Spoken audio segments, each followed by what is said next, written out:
Damn, I didn't even get to watch this. I didn't even get to watch this. Alright, bet. I'm gonna watch this video with y'all. I'm gonna watch this video. Hold on. First, let's bust out these thumbnails. Let's bust out these thumbnails real quick. Yo, it's good, Lolo. Yo, how much you look like that? Yo, that look mad gay. Hold on.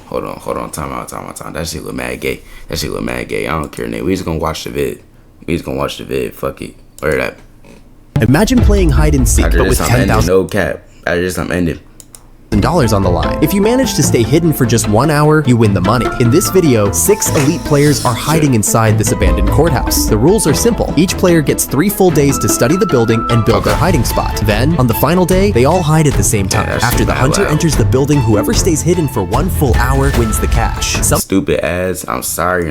Players made absolute 200 IQ decisions, while others basically begged to get found. So let's break down each hiding spot. Alex found this room with a huge cabinet, but what he actually built is one of the smartest illusions in the entire game. Originally, this cabinet had 2 compartments, one at the bottom and another at the very top, right under the original ceiling. So Alex did something insane. He actually lowered the entire ceiling of the room by about 3 feet, creating a new ceiling line below the cabinet. Once the ceiling was lowered, the original upper compartment became completely invisible, hidden above the new ceiling. From the hunter's perspective, the cabinet now looks like it has only 1 compartment. Nothing seems modified, but Alex isn't hiding in the visible section. He crawls into the original upper compartment sitting completely above the fake ceiling, inside a space the hunter doesn't even know exists. Smart, the whole point of this hiding spot was that even if the hunter entered the room and inspected everything, he wouldn't notice a single thing, and he'd just walk away. But will this genius trick be enough to fool the hunter once the search begins? Sam decides to be lazy and not build any hiding spot at all. Instead, he chooses to hide right above the main entrance of the building, literally under the hunter's nose. According to the rules, this upper platform is connected to the main structure, so it is a legal place to hide. He brings nothing except a small mat to lie on. He climbs up into the hiding spot and he simply slides the access panel back into place. His whole idea was that the hunter would never even think to look up there and would just walk straight into the building without checking anything. This spot is actually perfect, but it has one small downside, which we'll examine a little later. Max gets a genius idea. He noticed in previous episodes that the production team always sets up a control room somewhere inside the building and the hunter never goes in there. So Max decides to build his own fake production room. He brings fake staff, fake equipment, and he recreates the entire space to look exactly like a real production area with TV cameras, food, and all kinds of props. Max himself chooses to hide under a table in the back of the room. The table wasn't covered by anything from behind, but his whole idea was simple. If the hunter walks by and sees a production room, he won't enter at all. He'll just keep moving without checking the room. This is a brilliant plan, but Max overlooked one small mistake. Jack discovers a room full of decorative elements, the ceiling, the chandelier, and several objects with gold accents. While exploring, he notices a small door that leads into an abandoned cabinet, and he decides this will be his hiding spot. But before hiding, he brings in a renovation team to disguise the entire area. Using the ceiling and gold decorations as reference, Jack and the team repaint the walls to match the exact same color and add the same gold details so everything blends perfectly. Then they hide the door behind a decorative gold panel shaped like a square, and from a distance, it looks flawless. But there's one small problem. They rushed a little, and the gold square covering the door doesn't line up perfectly with the other squares on the wall. If the hunter pays close attention, he might notice the slight misalignment, and that could expose Jack's hiding spot immediately. Chris discovers a waiting room filled with a bunch of chairs. While exploring, he notices a small door that leads into another area with 3 connected rooms. He immediately decides this will be his hiding spot. To disguise the entrance, he covers the entire door with drywall, leaving a small hole at the bottom just big enough for him to crawl through. After that, he moves several chairs right in front of the wall to hide any sign that someone could be hiding there. And his logic is actually genius. Even if the hunter somehow discovers the hidden door, he won't be able to crawl through the hole because of his size. All Chris has to do is slip inside, cover the hole from behind, lower the seat of a chair, and just stay quiet. But even though the idea is brilliant, he made one small mistake, which we're going to talk about later. Tony is by far the most ingenious and hardworking player. He decides to spend a huge amount of time building an entire custom staircase right at the entrance of the courtyard, and he plans to hide inside the staircase itself. Tony had noticed in previous episodes that the hunter always knocks on walls and objects to check if anything sounds hollow, so he takes that into consideration. He builds the staircase out of marble and adds soundproof insulation inside. His whole idea was simple but smart. Even if the hunter knocks on the the steps, he won't hear anything suspicious because the wall of the staircase is thick and solid and gives no hollow sound at all. Tony believed that if everything sounded normal, the hunter would just move on and never suspect a thing. But the real question is, will the hunter be skilled enough to find all the players? Let's find out. The hunter starts the timer and begins the search. But as he gets close to the entrance, Sam already has his first problem. The spot where Sam is hiding has all these decorative metal patterns with holes and openings in the design. And that means whenever light hits it from the outside, you can see straight through into the hiding spot. And because it's nighttime, every time a car passes, its headlights shine directly into Sam's hiding space through those decorative openings. And there's a very real chance the hunter could just look up for a second and spot Sam instantly. The hunter walks up to the entrance. Sam is literally 3 feet above him, completely frozen, but the hunter doesn't even think about checking that place, and he walks straight inside the building, which gives Sam a huge relief, because once the hunter enters the building, there's a very high chance he won't come back out to inspect the entrance again. The hunter starts examining the room and begins knocking on the walls and objects. He does this because he's checking for hollow spaces, since he knows the players might build entire fake structures to hide inside. He also inspects every statue carefully, because in a previous episode, someone actually hid inside a statue. Meanwhile, Tony is hiding directly beneath him, frozen in complete silence. But Tony is already facing his first real problem. The space inside the staircase has very little air, and it's getting harder and harder for him to breathe. The hunter doesn't notice anything strange, and Tony's plan is still working perfectly. But right before leaving the room, the hunter notices something weird on the floor. Tony is one step from being discovered, but it seems there's nothing suspicious after all, and he continues examining the rest of the building. After checking a bunch of rooms and possible hiding spots, the hunter approaches the hallway where Chris is hiding. He looks around carefully but doesn't notice anything, so he keeps moving forward. And this is where he reaches the room with the fake production team, the room where Max is hiding. The hunter walks inside and he doesn't even realize the team is fake, and he actually apologizes for entering the room. But still, he doesn't leave. He decides to examine the place anyway. Max's hiding spot is honestly the weakest in the entire competition because he's just hiding under a table with no cover at all, and he can be spotted instantly if the hunter looks beneath it. After the hunter talks with the team for a moment, his eyes lock onto a couch that is exactly the size of a human body. He immediately suspects someone might be hiding inside it and decides to open it, but finds nothing. He continues searching the room. Max now realizes that his plan might not have worked, and he is close to being found. Eventually, the hunter decides to inspect the table Max is hiding under. Max is one step away from being caught. The hunter immediately starts laughing at how simple Max's hiding spot is. But the whole reason Max built this room was so that once the hunter saw a production team inside, he would close the door and leave. And here's the mistake Max overlooked. The hunter knew that the real production team always places a do not enter sign in front of their door, and the only reason he opened this door was because there was no sign placed outside. That tiny detail ended Max's chance of winning. After examining a few more rooms, the hunter enters the area with the decorative elements, the room where Jack is hiding. He starts checking the walls, but immediately, something catches his eye. A fireplace structure sealed with concrete. The moment he sees the entrance sealed with concrete, he instantly thinks someone might be hiding inside. He tries to open it, but he can't get in, so he decides to keep searching the room. The hunter is just one step away from finding Jack, when he suddenly notices another identical fireplace on the other side of the room, but this one is not sealed. It's completely open. So he bends down to look inside and sees that there's actually enough space for a person to fit, and that convinces him that in the first fireplace for sure must be hiding someone inside. Letting himself be fooled by the fireplaces, the hunter moves on, deciding he will come back later to inspect the room more carefully. He continues searching the building. 38 minutes remain. The hunter returns to the hallway where Chris is hiding. He starts knocking on the walls again, and suddenly he hears a very distinct hollow sound. He immediately realizes the wall is fake, and he becomes convinced someone is hiding behind it. His eyes fall on the chairs placed in front of the wall, so he kneels down to look more closely and finds the entrance to Chris's hiding spot. Even though Chris thought the hunter wouldn't be able to fit through the small opening, the hunter manages to squeeze inside, and within seconds, Chris is caught. Chris's mistake was simple but fatal. He built the wall out of drywall, and drywall sounds hollow when you knock on it. If he had built it with bricks or any solid material, the hunter never would have noticed the hiding spot and would have walked right past it. But that small mistake cost him the win. There are 4 players left. The hunter keeps searching and enters the room where Alex is hiding. The cabinet immediately catches his eye, and he examines it carefully, but finds nothing suspicious and continues the search. Alex was inches away from being discovered, but there are still 30 minutes left on the timer. The hunter decides to restart from the beginning of the building and search everything again. He returns to the room where Jack is hiding, still finding no clues about Tony's or Sam's hiding spots. And once again, he focuses on the sealed fireplace, absolutely convinced someone must be inside it. But the hunter still can't find an entrance to the sealed fireplace. This bitch ass nigga Jay Sean calling me.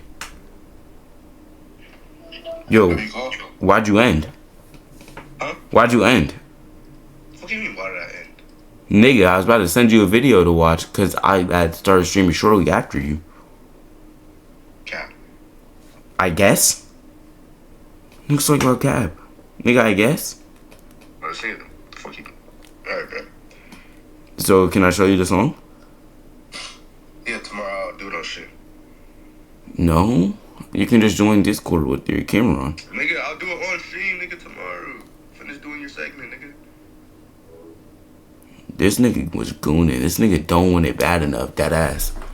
And now he's getting frustrated because he hasn't found anyone new in a long time, and he's running out of time. He has only 20 minutes left to find the remaining 4 players, and then he decides to do something absolutely insane. He walks into the waiting room where the players he already caught are sitting and makes them a shocking offer. For 5,000 bucks, he asks them to tell him where one of the remaining players is hiding, on the condition that the player will never know who betrayed him. Blinded by the money, the captured players accept the offer and decide to reveal Alex's hiding spot. They all walk together toward Alex's room. The hunter pretends he's simply rechecking it for the second time, while Alex sits inside his hiding spot in complete fear and uncertainty, thinking his time is up. But then, the hunter has a change of heart. He realizes this whole thing is actually terribly unfair and decides to leave Alex alone. Even though he made a deal for $5,000, he thinks betraying a player like that is too dirty, and he refuses to do it. But this moment revealed something important. Alex's own teammates were willing to betray him instantly for money. The hunter continues searching, and while stopping to think about what options he still has, he suddenly remembers something important. This entire building was constructed in an old architectural style, so anything newly built would immediately stand out. He heads back toward the entrance of the room, which puts Tony in serious danger of being discovered because the staircase Tony built doesn't match the building's original style at all. When the hunter looks down at the staircase, he notices that the floor is new, and the last 3 staircases are way more dirty compared to the other ones. Tony is seconds away from being found. After checking the floor more closely, the hunter hears a faint hollow sound. Even though Tony built the staircase using thick marble and added soundproof insulation, it still wasn't enough to hide the difference. The hunter follows the sound and finds Tony's hidden entrance. With only 8 minutes left on the clock, he discovers Tony. Tony's hiding spot was absolutely incredible, but the mistake he made was that the floor he built didn't match the old steps around it. It stood out immediately, especially after the hunter reminded himself to look specifically for new constructions. With 8 minutes left, the hunter decides to check the entrance one more time, thinking he might have missed something the first time. Sam is seconds away from being discovered, but suddenly, Tony calls out to the hunter and distracts him from Sam's hiding spot entirely. Time is running out. The hunter already knows where Alex is, but he decides to leave him alone because the first time he checked the cabinet, he found absolutely nothing suspicious. So he runs back again to the room with the golden decorations. Wait, so who's still left? 100% convinced that someone must be hiding inside that cursed fireplace. But the timer hits 0 and now goes to see where everyone was actually hiding. And that's when he notices the wall that he never even checked. With a gentle push, Jack's hiding spot opens instantly, and the hunter is shocked at how simple it was. Jack's hideout was actually weak, considering that the hunter had been knocking on walls the whole episode to check for hollow sounds. He even inspected half of that room's walls, but when he was supposed to check the second half, he got completely distracted by the fireplace in the corner. Now he moves towards Sam's hiding spot and remembers that Tony distracted him earlier. Sam's hiding spot isn't amazing, but once the hunter walks inside the building, there's a very small chance he ever comes back out to.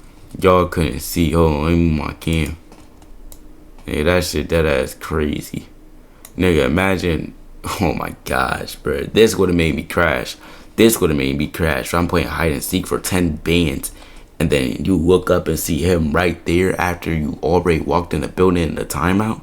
Yeah. Inspect the entrance again, and that saved him. And now, it's time for the best hiding spot of the entire episode. The hunter checks Alex's hiding place and is astonished to see that Alex built a custom ceiling to completely cover the upper compartment of the cabinet. It was a perfect illusion. You would never imagine there's a top section. Even if you knock on the walls of the cabinet, the sound is exactly the same as a solid wood. There was simply no way to detect him. If you want this to become a full series, drop a comment below. Nah, that shit dead ass. Group projects are a scam.